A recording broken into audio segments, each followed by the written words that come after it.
कहानी की शुरुआत होती है कोलोराडो की एक हाई सिक्योरिटी जेल में, जहां रे रेसलिन नाम का एक आदमी कैद था। एक दिन एक कैदी ने उसे जैक नाम के एक दूसरे कैदी से बचकर रहने को कहा, क्योंकि जैक रिया पर हमला करने का प्लान बना रहा था। अगले दिन अपने प्लान के हिसाब से जैक ने रिया पर हमला कर दिया, लेकिन वो रे के सामने टिक नहीं पाया और आखिरकार रे जीत गया। लेकिन इसी लड़ाई के चक्कर में गार्ड्स ने सजा के तौर पर रिया को अलग चैम्बर में बंद कर दिया।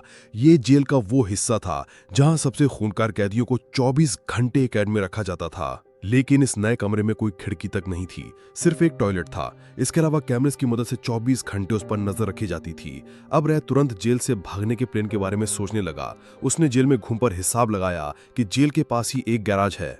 इन दोनों जेल में गार्ड्स भी थोड़े कम थे, इसलिए अगले कुछ दिनों तक रे ने बहुत बारीकी से हर गार्ड का चाल चलन देखा। उसने देखा कि गार्ड्स ठीक 7 मिनट के लिए ए और सिगरेट पीने जाते थे। अब उसे सिर्फ अपने कमरे के दरवाजे का पासकोड पता लगाना था। इसके लिए उसने खाने के साथ आने वाला दूध का प्लास्टिक उतारा और चुपके से पासकोड की स्क्रीन पर लगा दिया। जल्द ही उसे पासकोड के नंबर मिल गए और फिर उन्हें सही तरीके से अरेंज करना कोई बड़ी बात नहीं थी। इसके अलावा उसने बाहर मौजूद अपनी टीम तक भी खबर पहुंचा दी कि जिस दिन वो भागेगा उस दिन ठीक 4 बजे उन्हें साथ एक गैराज में आग लगानी होगी। आखिरकार वो दिन आ ही गया और ने पासकोड लाकर कमरे से बाहर निकाला। फिर वो पाइप्स वाले रास्ते से होता हुआ गैराज तक पहुंचा और इस समय उसकी टीम ने बाहर विस्फोट करके सबका ध्यान भटका दिया। जल्द ही फायर ब्रिगेड वहां आई और रे चुपके से उनकी गाड़ी के नीचे लटक कर भाग निकला। लेकिन थोड़ी देर बाद रे को उस गाड़ी से निकाला अपने साथ लेने आए, लेकिन फिर उन्होंने उसे खाली सड़क पर छोड़ दिया। जल्द ही पुलिस ने उसे पकड़ लिया, पर तभी लेस्टर नाम का एक आदमी वहां आया और उसने पुलिस रे को छोड़ने को कहा। इसके बाद लेस्टर और रे उस जेल से बात करने पहुंचे और तभी खुलासा होता है कि रे खुद एक सिक्योरिटी कंपनी का मालिक था। ये कंपनी दुनिया भर की जेल की सिक्योरिटी की जांच करती थी। रे कोई अपराधी नहीं था, बल्कि वो तो खुद एक कैदी बनकर जेल की सिक्योरिटी की जांच करने जाता था, ताकि जेल के हेड उसमें और सुधार कर सके। वो इतनी जेल से भाग चुका था कि अब लोग कहने लगे थे कि भाई ये बंदा किसी भी जेल से भाग सकता है। आखिरकार पूरे 5 महीने बाद वो अपने ऑफिस गया, जहां उसने दुनिया की सबसे आसान गेम खेलकर अपने दोस्तों को खुश किया।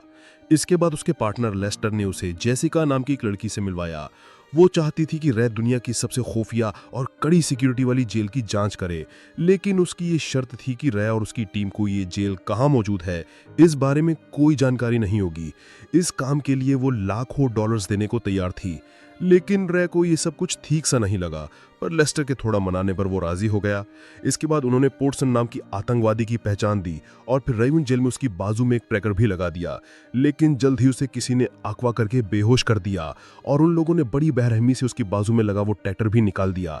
अब वो सीधा जेल में पहुंच गया ताकि उसे पता न लग सके कि ये जेल कहां पर है।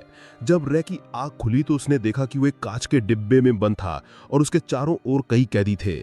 इसके बाद रे की मुलाकात जेल के वार्डन होप से हुई, लेकिन रे को तो बताया गया था कि वार्डन का नाम मार्शो का। वो समझ गया कि कुछ तो गड़बड़ जरूर है, इसलिए उसने वो खास कोड बोला जिससे वो इमरजेंसी में जेल से बाहर निकल सकता था। लेकिन होप्स ने उस पर कोई ध्यान न देते हुए उसे जेल में ही भेज दिया। उधर एबिगल और हर्ष बाहर रे का पता लगाने की पूरी कोशिश कर रहे थे। वहीं जेल में रे ने देखा कि हर एक गार्ड ने एक जैसे कपड़े और मास्क पहने थे और उनका जब मन करता वो किसी को भी पीटने लग जाते थे। बाद में एमिल नाम का एक कैदी उसके पास आया और उसने बताया कि उसने कोई जुर्म नहीं किया, लेकिन फिर भी वो इस जेल में है क्योंकि कुछ लोग उससे बॉस का पता निकलवाना चाहते हैं। तब रे को समझ आया कि यहाँ कोई असली अपराधी नहीं है, बल्कि यहाँ अमीर लोग अपने दुश्मनों को टॉर्चर करने के लिए भेजते हैं। अब उसे खूंखार कैदियों वाले इलाके में जाना था, इसलिए वो प्लेन बढ़ाकर एमिल से हाथापाई करने लगा। आखिरकार उन्हें खास कमरों तक पहुंचा दिया, जो अपने आप में किसी टॉर्चर से कम नहीं था। इस कमरे का तापमान इतना ज्यादा था जिसे कोई भी इंसान सहन नहीं पड़ सकता था। वहां की तेज रोशनी से जल्दी उन्हें चक्कर आने लगे और वार्डन कैमरे से ये सब देखकर मजे ले रहा था। फिर अगले दिन डॉक्टर काइली रे को देखने आया। उसे रे पर थोड़ी दया आई, लेकिन रे ने उससे इस जेल का पता पूछा तो उसने कोई जवाब नहीं दिया। आखिरकार एमिल और रे को छोड़ दिया गया और रे ने बताया कि कमरे का फर्श एल्यूमिनियम की जगह स्टील से बना था। अब उसने एमिल से कोई मेटल की पट्टी लाने को कहा जिससे वो फर्श के नट बोल्ट खोल सके। इसके बाद एमिल को वार्डन ने बुलाकर एक बार फिर उसके बॉस मारहम के बारे में पूछा, लेकिन उसने एक शब्द नहीं कहा। तो फिर गार्ड्स ने जबरदस्ती उसके मुंह में पानी की पाइप ठूस कर उस पर बहुत जुल्म किया, पर इस दौरान एमिल मेटल का एक टुकड़ा चुराने में कामयाब रहा। बाद में मिल ने रे से उसके प्लेन के बारे में पूछा तो रे ने कहा कि उसके हिसाब से ये जगह जमीन के नीचे बनी है। अगर वो बोल्ट खोलकर यहाँ से बाहर निकल भी गए तो उन्हें ऊपर की ओर रास्ता बनाकर जमीन तक पहुंचना होगा। ये सब सुनकर हिमेल को विश्वास हो गया कि कुछ तो बता यही आदमी मुझे निकालेगा बाहर। अब वो प्लेन के मुताबिक फिर से लड़ाई करके उन कमरों तक पहुंच गए। वहां रहने कैमरे से छुपकर नेट खोलना शुरू किया और काम होती हुई मिल ने इशारा करता ताकि वो गार्ड्स का ध्यान भटकाए। तब ये मिल चिल्लाने लगा और सब उसकी ओर देखने लगे। इतने में रहने कैमरे से अपना कैमरा ढक दिया। इसके बाद वो फ्लोर से नीचे उतर गया, लेकिन तभी उसे गलती से पाइप टूट गया जिससे हर लगे पानी भर गया।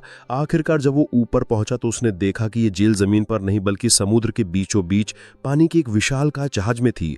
इधर अंदर का पानी चारों ओर फैलने लगा। तब रे तुरंत अपने कमरे में वापस लौट आया। उधर एबिगल और हर्ष ने लेस्टर से रे के बारे में बात की। असल में इस काम के लिए रे को जो चेक मिला था वो बाउंस हो गया और तो और जेसिका का भी कोई अतापता नहीं था। इसीलिए उन्होंने लेस्टर को रे को ढूंढने को कहा, लेकिन लेस्टर तो कहने लगा कि रे को अपना काम करने दो। उनके जाने के बाद लेस्टर ने जेल के वार्डन को फोन किया और रे को पूरी उम्र वही रखने को कहा। अब ये खुलासा होता है कि लेस्टर अकेला ही इस कंपनी का मालिक बनना चाहता था, इसलिए उसने ये नकली डील करके रे को हमेशा के लिए जेल भेज दिया। लेकिन एबिगल और हर्ष ने हार नहीं मानी। हर्ष को टॉम नाम के एक गैर कानूनी जेल के बारे में पता चला जिसमें लोग अपने दुश्मनों को रखते थे, लेकिन ये है कहां पर ये किसी को पता नहीं था।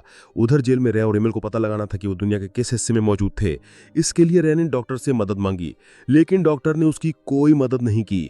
खैर फिर रे ने गद्दा चुराया और जुगाड़ करके सेक्सटेंट नाम का डिवाइस बनाया जिससे शिप की लोकेशन के पॉइंट्स पता किए जा सकते थे। पर इसके लिए उसे शिप के ऊपरी हिस्से में जाना होगा, इसलिए उसने जावेद नाम के कैदी से मदद मांगी। बाद में जावेद ने वार्डन के पास जाकर उसका जासूस बनने का नाटक किया और बदले में उसे खुली हवा में नमाज पढ़ने की इजाजत मांगी। अनजान वार्डन ने इस बात की मंजूरी दे दी और फिर ईमेल डिवाइस के जरिए शिप के पॉइंट्स पता किए। आखिरकार रे ने हिसाब लगाया कि वो मोरक्को के पास अटलांटिक ओशन में थे। तब इमेल ने उसे बताया कि उसका एक दोस्त मोरक्को में ही रहता है।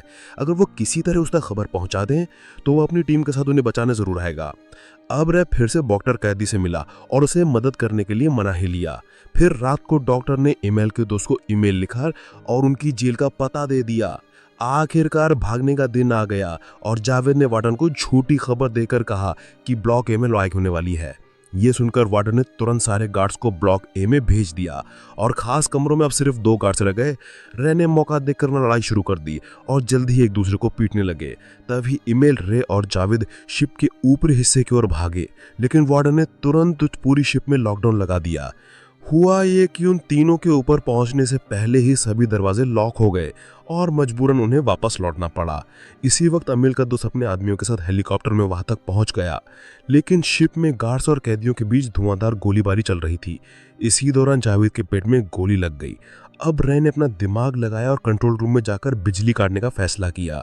इस तरह वो ऊपर का दरवाजा फिर से खोल सकते थे। उसने अमील को जावेद का ध्यान रखने को कहा और खुद आगे चला गया। तभी जावेद ने इमेल को आग जाने को कहा, क्योंकि वो जानता था कि वो ज्यादा देर तक जिंदा नहीं रह पाएगा। मजबूरन इमेल को उसे छोड़कर भागना पड़ा और बाद में गार्ड्स ने जावेद को मार डाला। इस वक्त रे शिप की बिजली काटने में कामयाब रहा और उधर इमली भागकर छत तक आ गया। अब वो दौड़कर अपने दोस्त के हेलीकॉप्टर तक पहुंचा, लेकिन पीछे से जेल के गार्ड्स उन पर हमला करने लगे, पर उन्होंने हार नहीं मानी और गार्ड्स का सामना करते हुए रे के बाहर आने का इंतजार किया। लेकिन रे तो बदकिस्मती से अंदर पानी के टैंक में फंस गया था। गार्ड्स हर तरफ से ढूंढ रहे थे, इसलिए उस दरवाजा खुलकर सीधा समुद्र में कूद गया। तभी ईमेल हेलीकॉप्टर में निकल पड़ा और उसने रे को समुद्र में डूबते देखा। उसने तुरंत हेलीकॉप्टर से सीढ़ी फेंकी और आखिरकार रे ने उस पर चढ़कर शिप में मौजूद तेल के टैंक्स पर अंधाधुंध गोलियां बरसाई। जल्द ही शिप में जोरदार धमाका हुआ और वार्डन अपने गार्ड समेत वहीं मारा गया। आखिरकार एमिल और रे सुरक्षित मोरक्को के किनारे पर आ गए थे। तब ये गाड़ी उन्हें लेने आई और उसमें से जेसिका बाहर निकली। रे ने देखा कि ये तो वही लड़की है जिसने रे को जेल में भेजा था। जब इमेल ने बताया कि उसकी बेटी है तो ये सुनकर रे के होश ही उड़ गए। तब जाकर एक खुलासा होता है कि असल में इमेल ही मानाहम है और रे को लगता रहा कि मानेम उसको बॉस है। उसने अपनी असलियत छिपा कर रखी थी ताकि उसके दुश्मनों से मार ना डालें। इसके बाद उसने रे को लेस्टर की सच्चाई बताई कि कैसे वो गद्दारी करके जेल वार्डन के साथ मिल गया था। आखिरकार रे एबिगल और हर्ष से मिला और उसे पता चला कि लेस्टर को एक ऑफर मिला था जिसके मुताबिक अगर रे इस जेल से भागने में नाकामयाब होता तो लेस्टर इस जेल का सीईओ बन जाता। उधर जब लेस्टर को पता चला कि रे बाहर आ गया है तो वो भी अपना बोरिया बिस्तर बांधकर भागने लगा। इसके बाद हर्ष ने गाड़ी में उस पर हमला कर दिया और बाद में जब लेस्टर की आंख खुली तो वो अभी गाड़ी में ही था, लेकिन वो इस बात से अनजान था कि ये गाड़ी हजारों डिब्बों से भरे जहाज में थी और अब ये जहाज जाकर आ रहा है ये कोई नहीं जानता। अगर वीडियो पसंद आई तो लाइक कर देना, चैनल को सब्सक्राइब कर देना। मिलते हैं अगली वीडियो।